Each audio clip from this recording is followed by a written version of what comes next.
Começando uma semana incrível com mais uma oficina para vocês. E vocês sabem que aqui na oficina a gente traz aquilo que interessa ao profissional micropigmentador. Eu quero deixar aqui o meu like e pedir um like aí para vocês que já estão chegando, já vão deixando seu like e já vão separando também, gente, as perguntinhas, porque hoje eu vou estar com ela que é advogada, micropigmentadora, palestrante, e ela é a mulher da lei que defende os micropigmentadores. Eu estou falando de Priscila Silva. Bom dia! Bom dia! Que prazer estar aqui, que prazer pelo convite, muito obrigada. É um programa extremamente importante para a nossa área. E eu estou muito honrada de fazer parte da sua oficina, a oficina da MAG. Muito obrigada pelo convite. Graças a Deus que você pôde aceitar, deu certo na agenda. Gente, ela é incrível. Ela traz tudo, assim, todas as respostas que a gente precisa. E vocês aí, vocês vão aprimorando já as dúvidas, viu, gente? Porque ela vai caminhando ali nas perguntas e ela vai cavando, ela acha coisas que a gente nem imagina que pudessem fazer todo sentido no nosso dia a dia, né?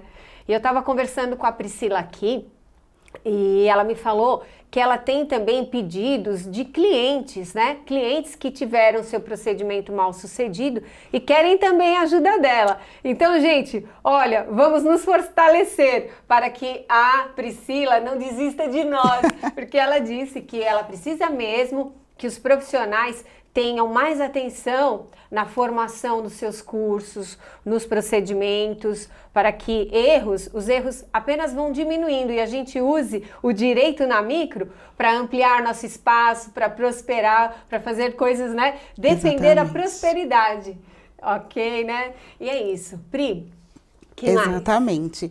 É muito interessante isso que você disse, porque eu costumo dizer, Márcia, que o direito ele tem que ser usado de forma preventiva, principalmente no serviço que a gente presta. Por quê? Porque a gente presta um serviço que é para consumidor. Então, a lei maior que nós temos que obedecer é o Código de Defesa do Consumidor. E o Código de Defesa do Consumidor, ele traz regras preventivas.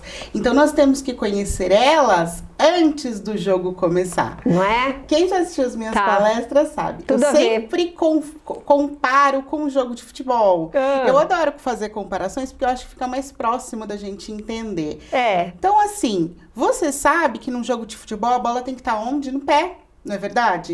Você não pode, no meio do jogo de futebol, pegar a bola com a mão e sair correndo. Da mesma maneira, a gente aplicar o direito. O direito do consumidor, ele traz regras que nós temos que conhecer e informar para nossa cliente antes do serviço começar, antes do jogo começar. Como, por exemplo, eu vou dar um exemplo para você e para quem nos assiste.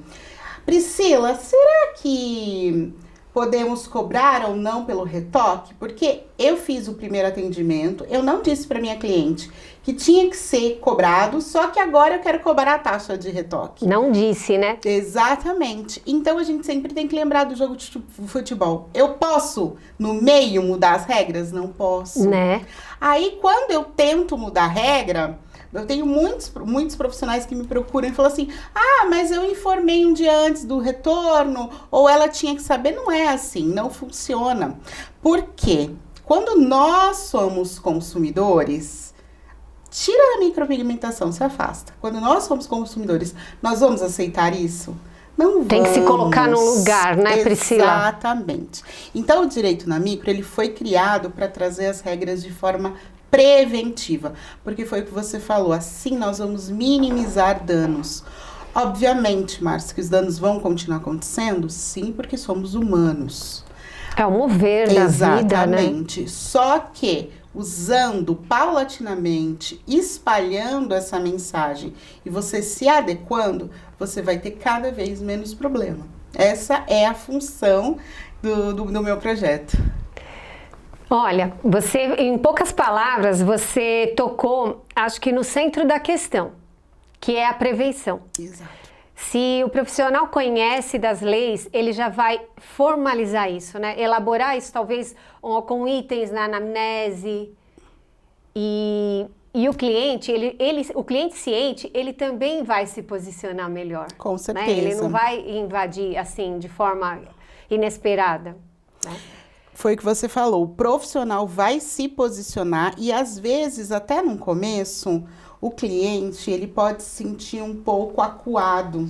Mas, quando você explica esse novo proceder, essa segurança, o cliente se sente mais seguro. Exato. Isso já aconteceu comigo. Ele vê que tem um critério, né? Exatamente. Já aconteceu comigo com uma determinada cliente. Ela não gostou muito ali, né, das orientações que foram passadas, mas aí eu expliquei. E era uma cliente que ela já tinha feito outros procedimentos de micropigmentação em outras áreas. E depois que eu expliquei, ela parou, pensou e falou assim, mas você não tem razão? Você sabe que nenhuma micropigmentadora me pediu isso. Que bacana, né? Com certeza farei com você e vou te indicar. E eu fiquei muito feliz. Então, a gente tem que ter essa sensação, porque você também agrega valor, você agrega segurança. Mais uma vez, eu vou tirar de dentro da micro. Quando nós somos consumidores, nem sempre, não estou aqui comparando o que é caro ou barato, mas se você tem 2 produtos, aquele te dá mais segurança, num pós-venda, numa garantia, você vai escolher esse do que um produto totalmente sem respaldo. Bem que você falou, não interessa o valor, se é caro ou barato. Exatamente. Mas se você agregou valor, não interessa, né, o preço, você já está em outro patamar de produto. Exatamente. E até, não somente falando de atendimento, Márcia, mas também de curso. Você é professora, eu sou professora, a micropigmentação, ela tem muitos professores, formam muitos professores. Se você mostra isso também para sua aluna, você também agrega valor. Eu Muito sou um bom. curso que não tem nenhum respaldo, eu costumo dizer que, bem ou mal, qualquer curso sai com uma ficha de anamnese, mas será que é só ficha de anamnese? O que consta ali vai te proteger? Então, você agrega valor até no seu curso. Tem que dar uma relida nisso tudo, né? Exatamente. Ou fazer à parte, só para essas considerações, né? E tem uma outra coisa, que é um outro fator, assim, os profissionais falam muito em legalização da profissão, né? Reconhecimento da profissão. E a gente sabe que os profissionais, muitos profissionais, eles se formam e não abrem uma empresa, um autônomo, um MEI. Exatamente. E eu acredito, a gente tem certeza que isso vai dificultar o reconhecimento da profissão, né? Porque como eles vão contar quantos profissionais tem para falar, é uma classe de profissionais. Se não tem nada registrado, né? Fica difícil esse processo. Então, tem essa questão de abertura da firma, né? Você tocou em 2 pontos muito importantes. Primeiro deles, a regularização virá. Certo. Pode não ser este ano, pode não ser o ano que vem, mas virá, como acontece com todas as outras profissões depois de um tempo. Sim. E quando chegar... Acupuntura foi assim. Exatamente, fisioterapia, psicopedagogia. E quando chegar, nós teremos que estar preparados. Tem pessoas que dizem assim, mas eu já estou trabalhando há bastante tempo, eu não me importo. De fato, tem o direito adquirido. Sim. Contudo, aconteceu isso, por exemplo, na época da enfermagem. A lei trouxe um período para você se adequar. Quem não se adequou, não pôde mais atender. Então, a regularização, ela virá. Tem um período, né? Mas que tem que se adequar. Vai ter que se adequar ao texto da lei. Somente a comprovação do tempo ainda não vai ser Muito provavelmente, dependendo da quantidade de carga ou da experiência, não será suficiente. Até porque a gente já tem a lei da estética desde 2018, que já nos dá um norte. Certo. Né? E a outra coisa que você falou, que é muito importante também, é sobre o CNPJ. Na verdade, nós precisamos entender que pessoa física não faz atos de comércio. Eu falo muito isso nas minhas palestras. Pessoa física não faz ato de comércio. Isso é um princípio do direito. Para que eu venda, compre, para que eu seja um vendedor ou um prestador de serviço, eu tenho que ser uma pessoa jurídica. Eu tenho que ter a minha pessoa jurídica separada da minha pessoa física, as personalidades diferentes. Mesmo que seja uma prestação de serviços. Exatamente. E isso não interessa. Não interessa, porque você ainda assim está fazendo um ato de comércio. E isso também, o profissional tem que entender que isso te traz também segurança em inúmeros tem os benefícios. Com certeza. Vários. Não somente os benefícios previdenciários, mas o benefício da separação da personalidade física da jurídica. Porque numa eventual ação, indenização, você não tem o seu patrimônio ameaçado. Olha, então, assim, que importante isso, né? Extremamente importante. Se você olhar a fundo, se faz necessário. Sim, tanto é que a lei que instituiu o MEI, o microempreendedor individual, ela foi criada para regularizar essa carteira de profissionais dentro do Brasil que não tem que é irregular, que não tem adequação de personalidade jurídica. E o recolhimento é só a carga tributária é muito pequena, você tem pouquíssima documentação para apresentar, você nem precisa de um contador que te ajude, enfim, a lei trouxe. É mais simples do que a gente imagina. Mais simples. Para criar, são 5 minutinhos na internet, no portal do empreendedor. E ainda pode ser pela internet. Ainda pode ser pela internet. Então, a lei traz muitas facilidades para ajudar na formalização do profissional irregular. Porque o irregular vai também ter a sua cota de responsabilidade.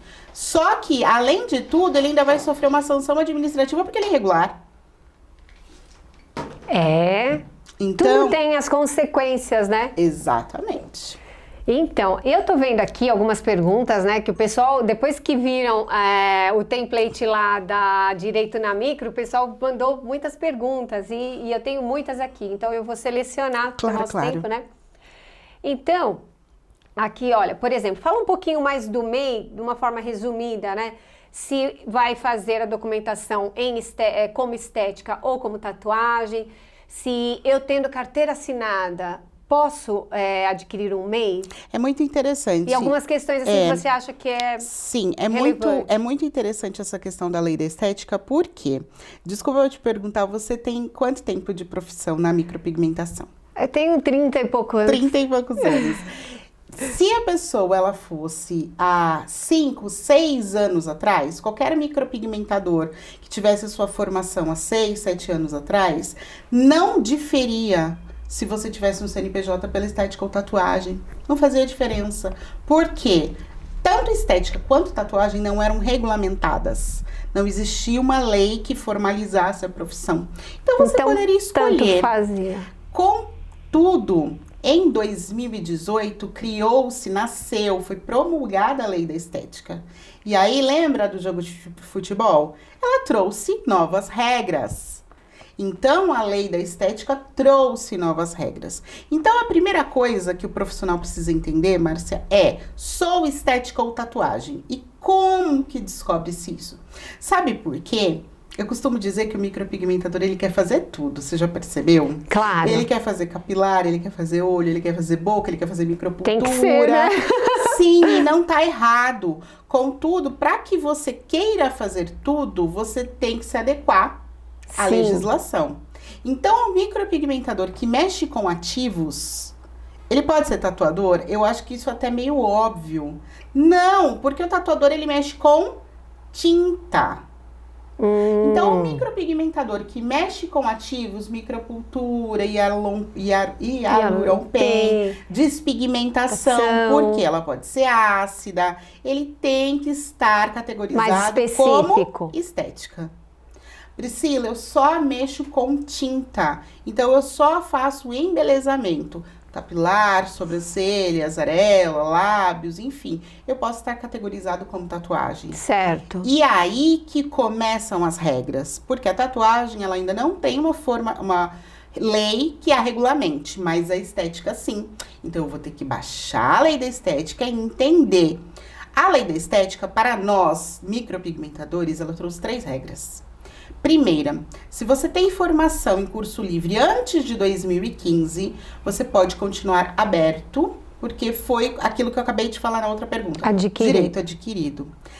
Você foi assemelhado ao técnico em estética. E aí muitas pessoas falam assim pra mim, eu virei técnico em estética? Não. Para você virar que é técnico, você tem que fazer um curso técnico. Mas a lei disse, você pode continuar aberto.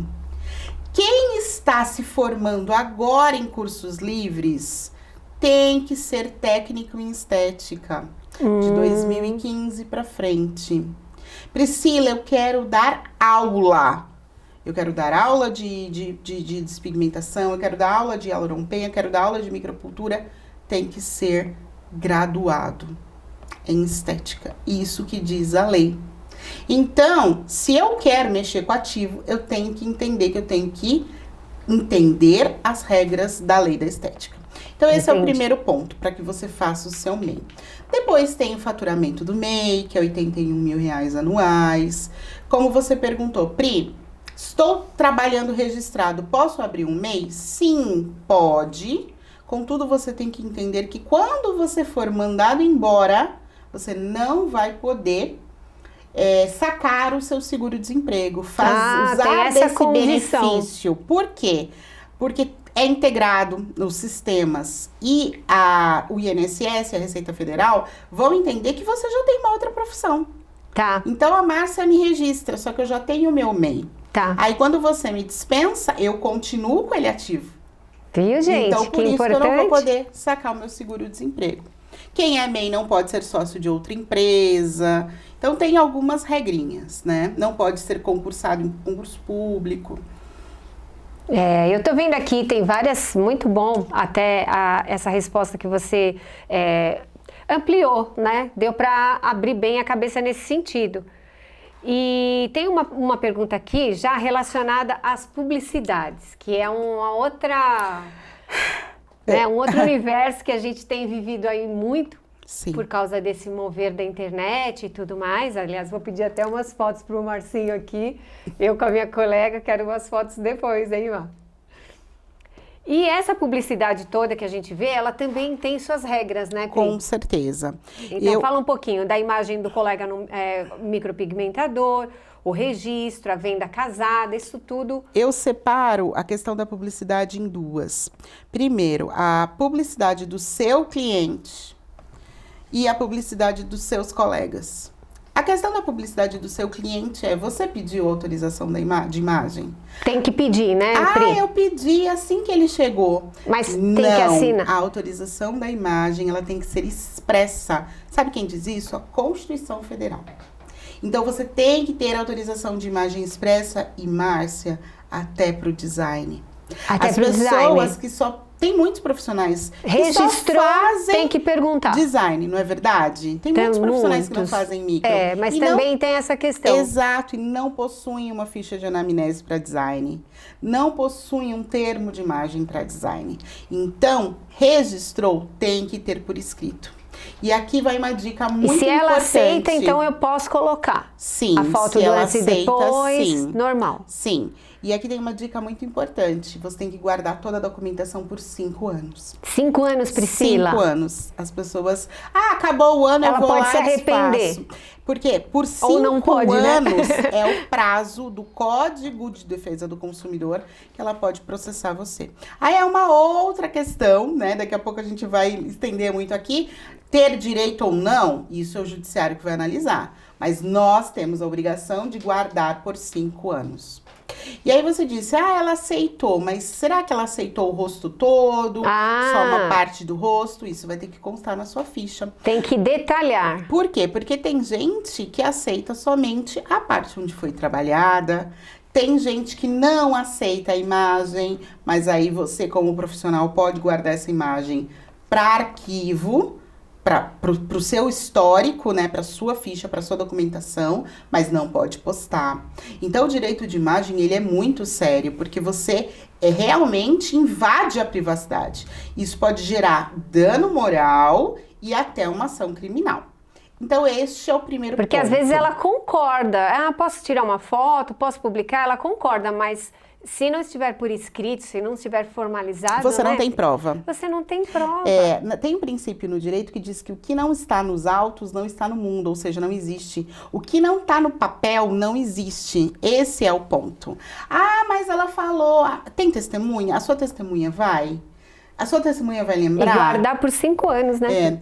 E aí tem a outra questão das fotos do colega, Márcia. Nós estamos, como você disse, num boom, né, da micropigmentação, só que não estamos fazendo isso, nem todos, óbvio, não estou generalizando, com a cautela devida.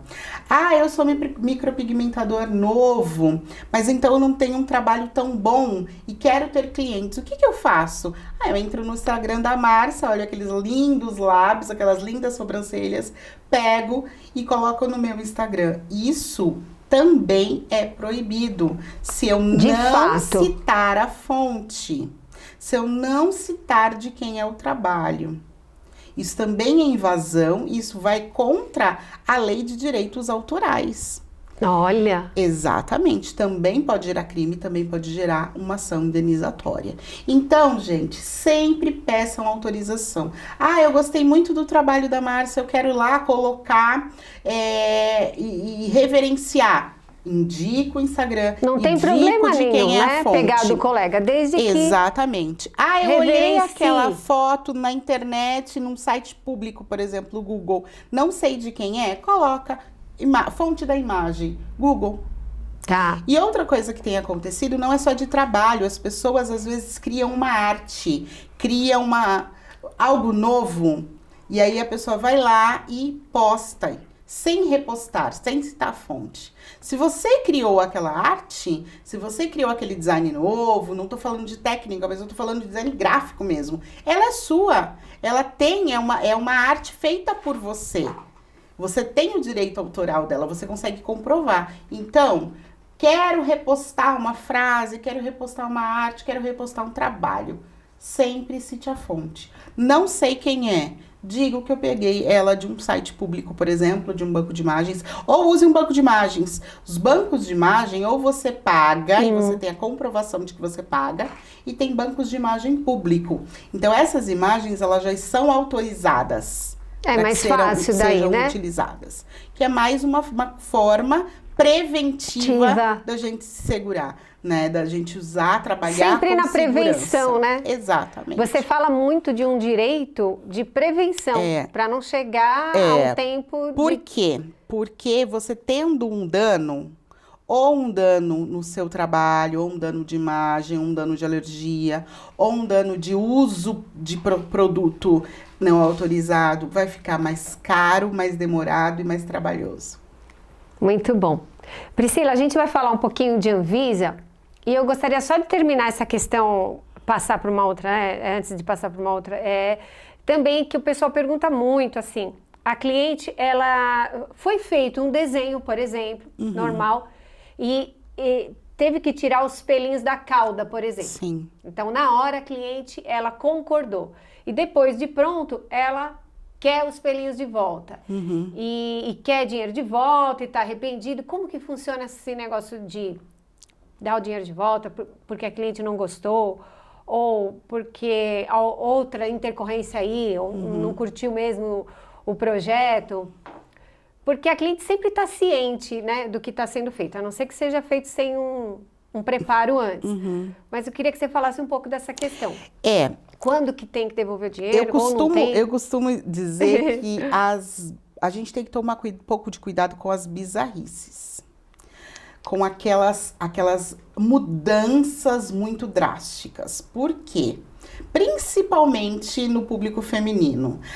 Hoje eu quero ir no salão de beleza, não sei, não tô me sentindo bem, eu quero tosar o meu cabelo. Amanhã, eu já não tô mais com aquele sentimento. Aí eu vou acordar, vou me olhar no espelho e falar assim, o que é isso?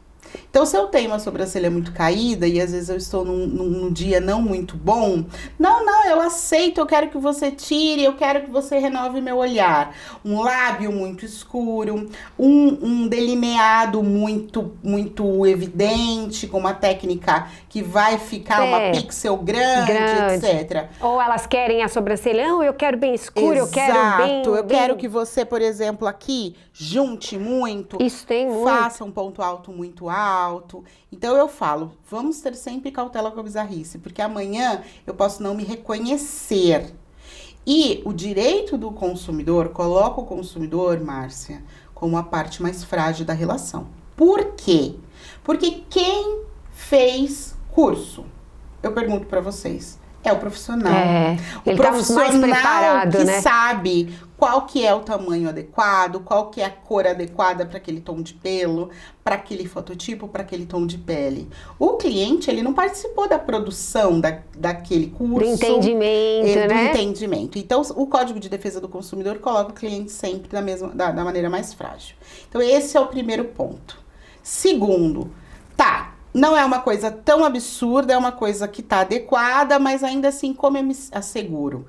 Vai ter que ter na sua documentação um espaço, eu sempre coloco na documentação que eu faço de forma personalizada para observações. E lá a sua cliente vai escrever com a mãozinha dela. Não é você, não é a sua assistente, não é a sua auxiliar, é a sua cliente. De próprio, né? De próprio punho. Eu, Priscila de Lourdes Araújo Silva, coloco a qualificação. Fui orientada a usar o tom X, que é mais adequado para mim, contudo, optei por usar o mais forte. Ah, tá. Por quê? Porque em caso dela alegar que ela não gostou, ela tem ali uma declaração de próprio punho. A gente pode fazer uma perícia, provar que aquela letra é dela, e aí, dependendo do advogado, vai pedir até uma perícia médica para saber se ela está de posse das suas sanidades. Porque a gente está falando de uma pessoa maior e capaz, que tem que entender o que está sendo feito. Então, este é o ponto. Agora, Priscila, eu cometi um erro, de fato, ali, não ficou adequado. Como que eu posso proceder? Sempre faça a devolução de forma escrita, tendo uma minuta que vai te assegurar que você está fazendo aquela devolução. E o que é muito importante, muita gente, quando está passando por esse problema, fala assim para mim, mas eu devolvi o dinheiro, tá resolvido. Não é assim. O direito diz que existem 4 tipos de dano. O dano material, que é o que realmente a pessoa gastou. O dano estético, que é a diminuição da beleza. Beleza é relativo. Só que para você, o que é belo pode ser diminuído. Se aquela pessoa ela não está se enxergando, era importante a sensação de beleza diminuiu. Os lucros cessantes, às vezes aquele dano ele foi tão forte que a pessoa deixou de trabalhar, ela deixou de sair da rua. Então o lucro cessante ele fala sobre o que você podia ter recebido de lucro e não recebeu. E o dano moral, que é aquela sensação emocional ou da sua privacidade que ficou tão abalada que você não consegue mais nem gerir sua vida. Então, nem sempre devolver o dinheiro resolve o problema. Tem que escrever tudo, né, Por Priscila? isso que é interessante fazer uma minuta e explicar para sua cliente o que está acontecendo, o que está sendo devolvido, para tentar, não é garantia, tentar que não tenha uma ação indenizatória posterior.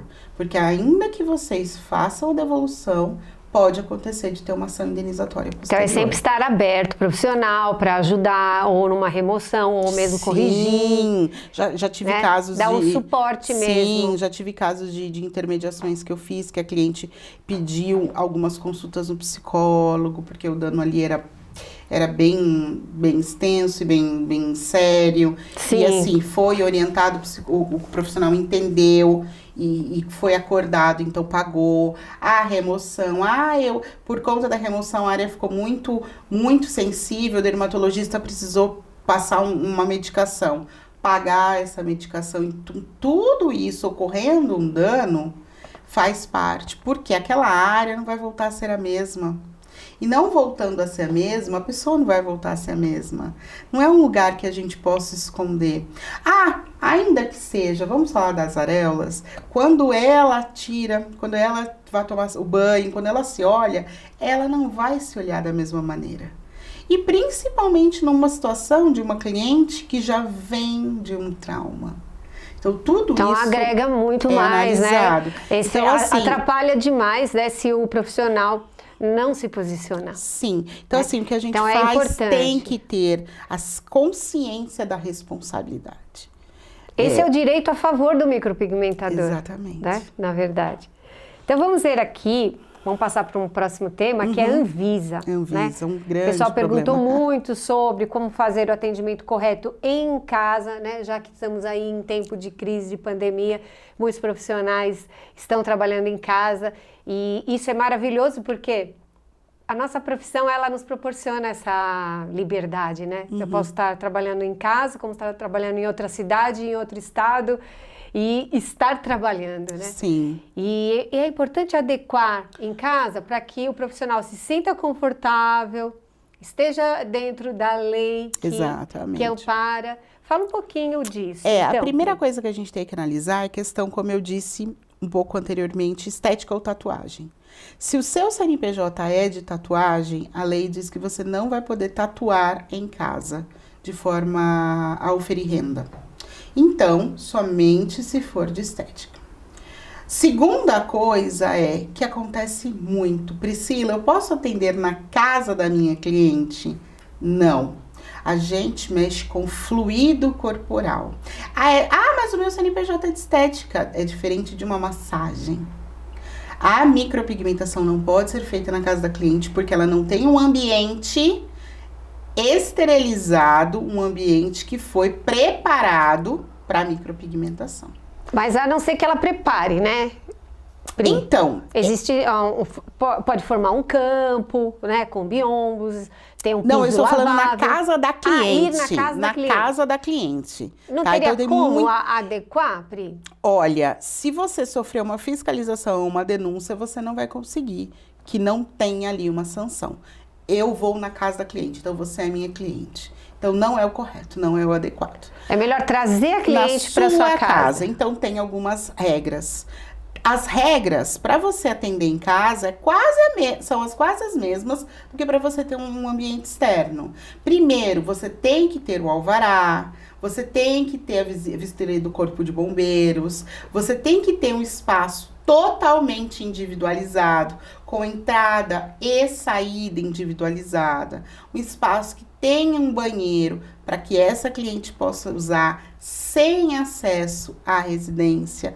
Aí sim, piso lavável, parede lavável, toda a estrutura que a gente já sabe. Daí é normal, né? Porque dá para fazer em casa.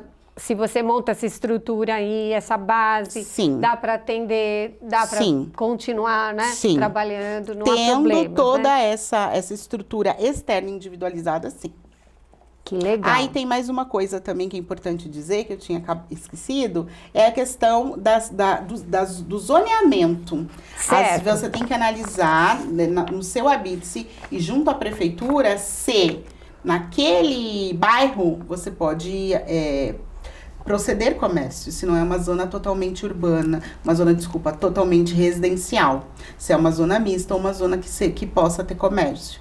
Porque então tem que ter mais delicadeza, né? Fazer a coisa de forma delicada, para que você não vá chamar muita atenção até que passe o tempo de pandemia e você possa se adequar. Exatamente. Né? Mas você sabe que um dia uma profissional me procurou que ela ia alugar, e aí como ela já me conhecia, né, já tinha visto algumas coisas no meu Instagram, ela foi perguntar na prefeitura. E o imóvel que ela ia alugar era um imóvel que foi anunciado como comercial e estava numa zona que não poderia ter comércio. Ah, eu já tive esses problemas.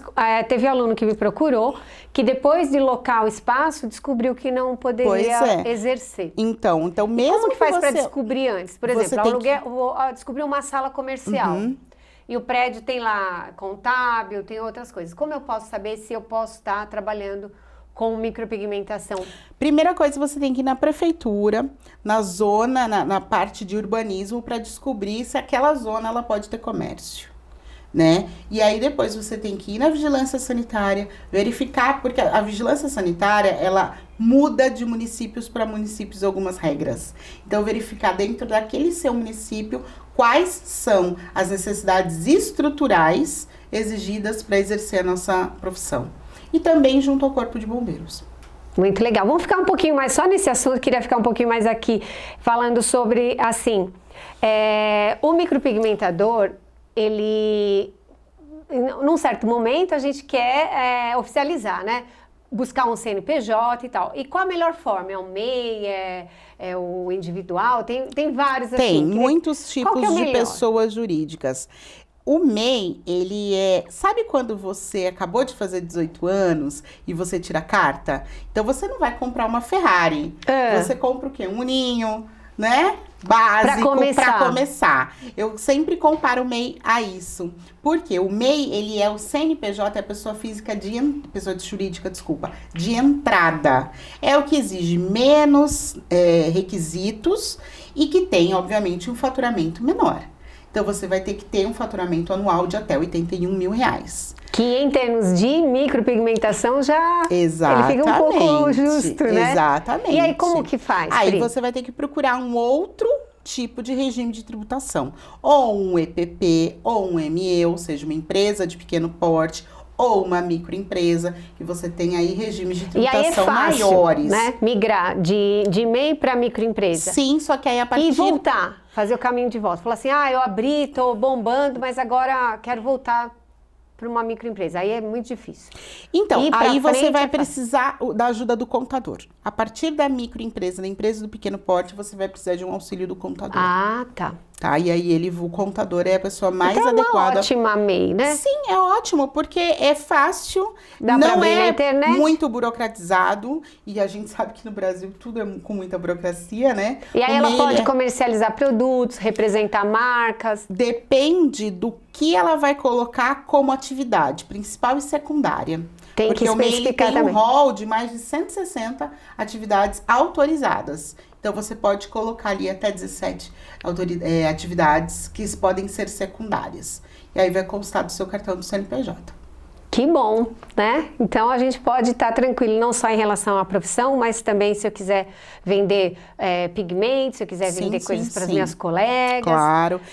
E material, né? Material de micropigmentação descartáveis. E é muito importante dizer, Márcia, que as pessoas que estão cadastradas no MEI, elas têm benefícios previdenciários quando elas recolhem de maneira correta. Ah, tá. Então, porque a gente é patrão da gente mesmo, né? Exatamente. Então, você pode ter ali um auxílio doença, uma pensão, os seus dependentes, uma pensão por morte, se você vier a falecer. Você pode ter uma aposentadoria por idade. Então, olha tem que salário, bacana, é importante, tem que ter, né, gente? Então, assim, você tem benefícios previdenciários atrelados ao MEI. Não é só você pagar. Apesar de que o recolhimento não é um recolhimento alto, é somente um mensal, mas com isso você adquire qualidade de segurado quando você faz o recolhimento correto, né? E adquirir o tempo de qualidade de segurado, e você tem benefícios previdenciários. Que bom. Pri, mais uma aqui. O retoque, ele pode ser cobrado? O retoque. Como que é o retoque? O retoque é a segunda sessão? O retoque é a segunda sessão, o retorno, sessão de avaliação, tem todos esses nomes, né? Bom, eu já vou trazer mais um exemplo. Você já percebeu que eu gosto de exemplos, né? Eu acho que fica mais fácil de fixar. E eu sempre trago o exemplo do pintor. Um pintor, se ele vai pintar uma parede, uma casa, ele terminou com a primeira demão? Não.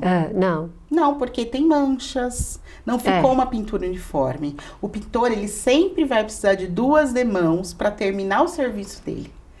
Nós somos como pintores.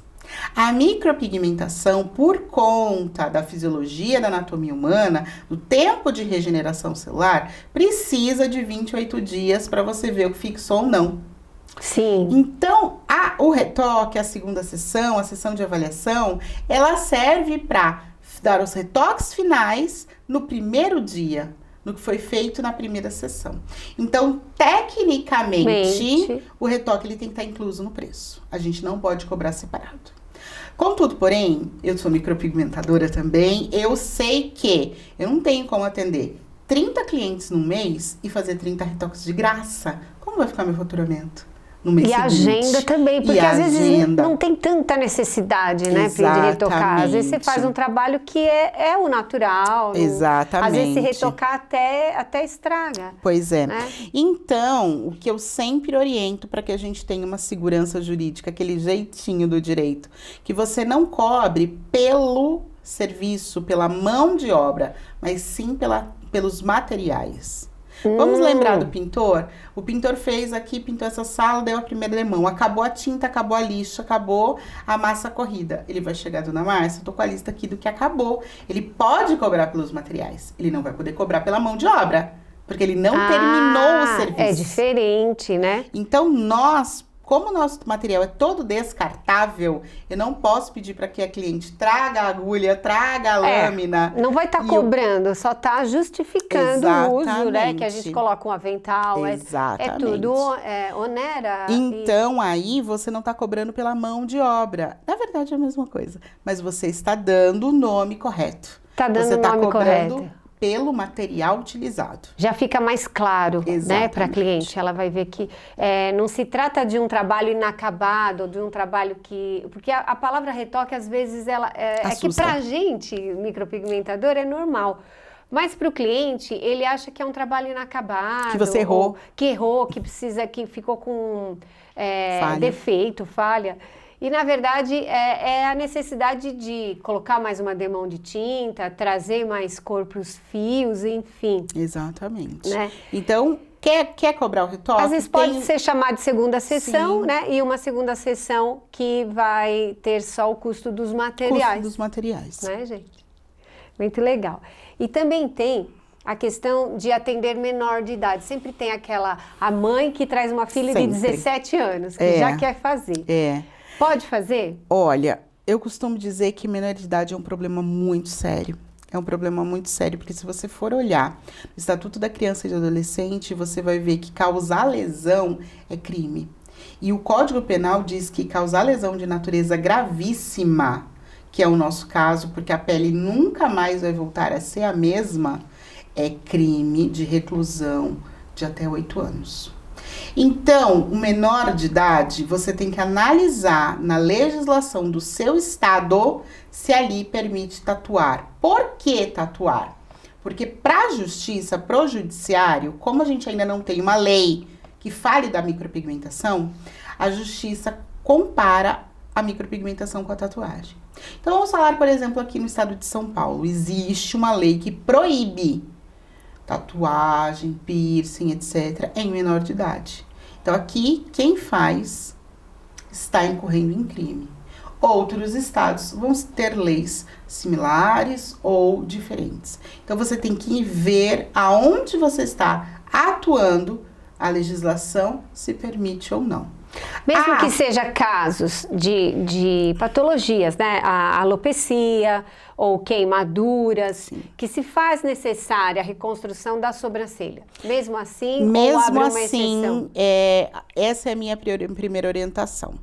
Priscila, eu quero fazer e o Estado permite. Tem que ter uma autorização com reconhecimento de firma. Isso do é pai, da mãe. Muito importante. Ou do responsável legal. Muito importante. A pessoa pega a assinatura ali e pronto, arquiva. Todos os estados que permitem exigem o reconhecimento de firma. Agora, quando é um caso paramédico, eu posso até estar sendo muito criteriosa, muito cuidadosa, mas eu acho até mais seguro que haja ali uma autorização judicial. Principalmente se for um menor de 16 anos. A gente entende que o Código Civil diz que menores de 16 anos é totalmente nulo os atos que se cometem. Então, eu posso até estar sendo cuidadosa demais, mas eu acho que nesses casos seria até interessante pedir uma autorização judicial. Muito bom.